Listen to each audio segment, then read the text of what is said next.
A group of British schoolboys is stranded on a deserted tropical island after their plane crashes. Two of the boys, Ralph and Piggy, find a conch shell and use it to call an assembly, where the boys decide to elect a leader. Ralph is chosen over Jack, another prominent boy. The boys decide to maintain a signal fire on the island's mountain to attract any passing ships. Jack becomes the leader of a group of hunters whose primary task is to hunt pigs for food. Tensions begin to arise between Ralph, who prioritizes the fire and rescue, and Jack, who is more focused on hunting. As days pass, some of the younger boys claim they've seen a beast on the island, leading to widespread fear. Jack and his hunters spread the idea that they can protect the others from the beast, further increasing their influence. Simon, one of the boys, suggests that the beast might be the inherent evil within each of them, rather than a physical entity. The group becomes divided, Ralph and Piggy on one side, emphasizing order and rescue, and Jack and his hunters on the other, who revel in the freedom and primal nature of the island.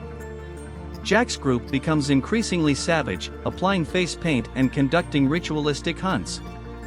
The signal fire goes out when a ship passes by, leading to a significant conflict between Jack and Ralph. After a successful hunt, Jack's group performs a ritualistic dance. Simon, having discovered the true nature of the beast, it's a dead pilot with a parachute, stumbles into their midst. Caught in their frenzy, the boys mistake Simon for the beast and kill him in their savage dance.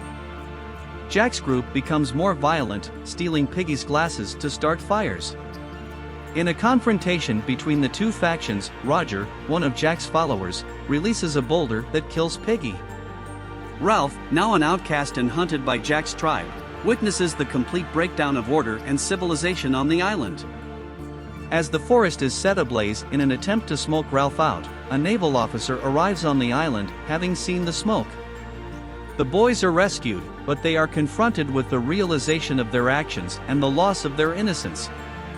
The officer is disappointed, comparing the boys' descent into savagery to the broader conflicts in the adult world.